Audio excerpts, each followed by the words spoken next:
Graça e a paz de Cristo, Pastor Edmário mais uma vez com vocês. E agora eu estou retornando com a série Um Convite para a Leitura das Institutas de João Calvino. Eu tinha parado no livro 3, no capítulo 2. E com a divisão que eu fiz, esse agora será o vídeo parte 6. Então, desde já, se você gostar do vídeo, clique em gostei e compartilhe e inscreva-se no canal Pregador Fiel de Cristo. Está bem? Então retornamos hoje mais uma vez com esta série.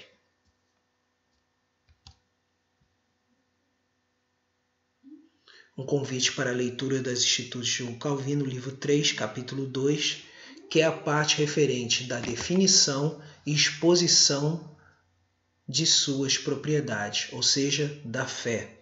Essa é a parte 6. Então, estarei agora baseando-me nas Institutas clássicas, ou seja, na versão clássica, originalmente traduzida pelo professor e pastor Valdir Carvalho Luz. Fica assim, dessa forma, essa parte agora desse capítulo 2 do livro 3 das Institutas. As divisões são essas. 31. A fé se calca na palavra da Escritura e nela se contém. 32. A fé se polariza nas promessas de Deus e a expressão de seu amor cujo cumprimento se acha em Cristo. 33. A fé se firma na palavra da Escritura através da iluminação da mente e do alento do coração efetuados pelo Espírito Santo. 34. Só somos levados a Cristo e seu reino em genuína e verdadeira fé em virtude do Espírito do Senhor. E 35. A fé é obra de Deus, dom e manifestação de seu poder. Vamos ver aqui alguns trechos de cada uma dessas partes. 31. A fé se calca na palavra da Escritura e nela se contém. Na tradução de Valdir Carvalho Luz, temos assim: na verdade, daqui uma vez mais enfeixamos o que foi antes exposto, o que a fé não tem menos necessidade da palavra que o fruto da raiz viva da árvore. Porquanto atesta o Davi, nenhum outro pode esperar em Deus senão aquele que conhece seu nome. Enquanto isso nos previne de quão solicitamente nos convém depender da boca de Deus, e ao mesmo tempo confirmam o que já ensinamos, que a fé se dissipa, a não ser que seja sustentada pela palavra, assim como em seus sinuosos devaneios teriam se desvanecido as cogitações de Sara, de Isaque e de Rebeca, não fora que na obediência da palavra elas fossem retidas pelo freio secreto de Deus. Em outras palavras, Calvino está falando aqui que por mais que não tenhamos tido a Bíblia Sagrada completa, Deus acabava se revelando de maneira específica aos patriarcas. E passado-se o tempo, essas revelações foram registradas no que hoje nós conhecemos como Escritura Sagrada. Então a fé ela tem como ponto de partida sempre algo que vem de maneira ordinária pela manifestação da Escritura. Mais uma vez o princípio sola Escritura, somente a Escritura. A parte 32. A fé se polariza nas promessas de Deus e a expressão de seu amor cujo cumprimento se acha em Cristo. Por outro lado, não é sem causa que encerramos em Cristo todas as promessas, quando o apóstolo inclui no conhecimento dele não só a todo o Evangelho, como também ensina em outro lugar que tantas quantas são as promessas de Deus. Nele estão o sim e o amém. 2 Coríntios, capítulo 1, versículo 20. Isto é, ratificadas.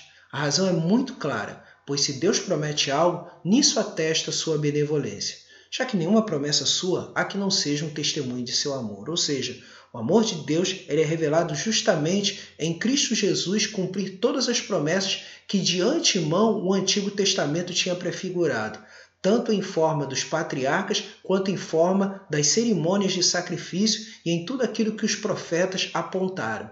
Então tudo se cumpre em Cristo, porque de uma forma ou de outra, os homens que conseguiram a justificação pela graça mediante a fé, os santos do Antigo Testamento, eles o fizeram por fé, mas essa fé ela se concretiza na pessoa de Cristo.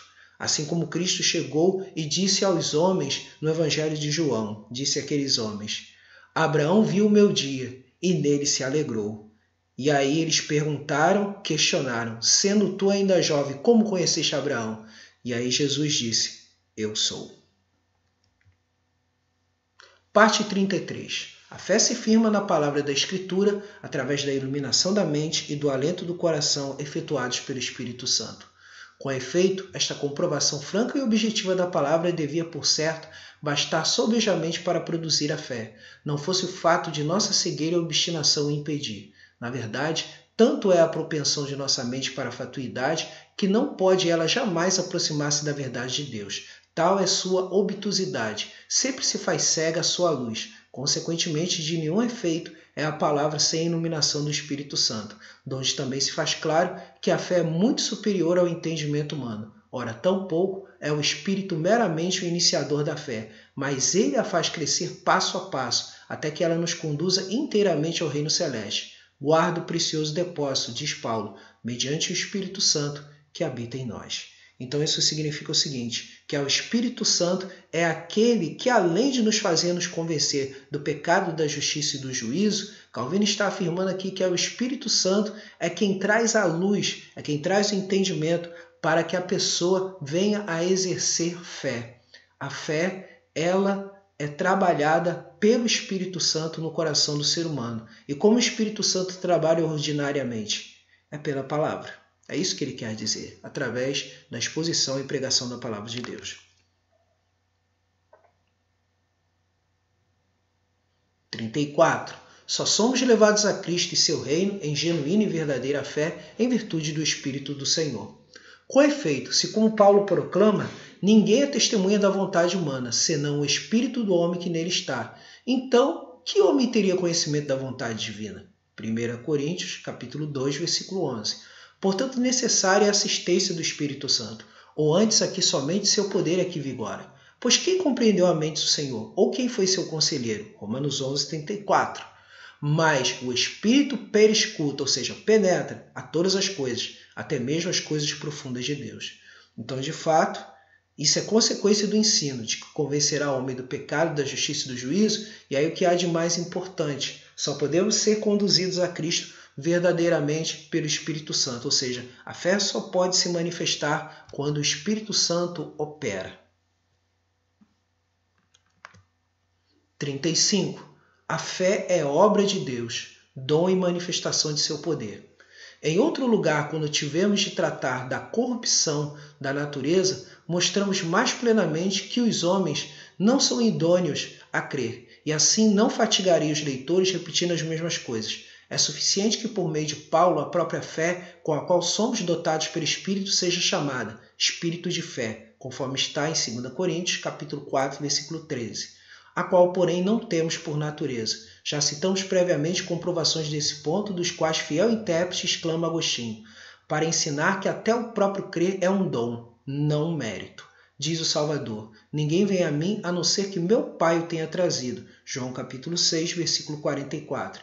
E aquele a quem foi dado por meu Pai. João 6, versículo 65. Ou seja, a verdadeira fé não é dada pelo livre-arbítrio existente dentro do ser humano, mas a fé, antes de tudo, é o quê? É um dom de Deus para que o homem possa crer. Ou seja, ele só crê porque recebeu um dom da parte de Deus. Não é algo que existe dentro dele, mas sim é um dom de Deus para que possa experimentar o poder da salvação. E assim, retornamos aqui, concluindo assim dessa forma essa parte. E o próximo vídeo estaremos indo então do 36 ao 40. Esperamos assim na graça de Deus. Então, que você possa experimentar isso de uma maneira toda especial através dessa leitura, que esse é um convite, né, para você conhecer de fato o que Calvino pensou, o que Calvino escreveu, né, e que essa leitura seja abençoadora para a sua vida. Que Deus abençoe rica, grandemente, abundantemente, maravilhosamente no poder de Deus. E nos vemos no próximo vídeo desta série. E se você desejar, quinta-feira temos a nossa live todas as quintas-feiras às 20 horas pelo Facebook e pelo Instagram. Temos a nossa exposição do livro de Jó, que é sempre postada nesse mesmo canal, Pregador Fiel de Cristo. Deus abençoe.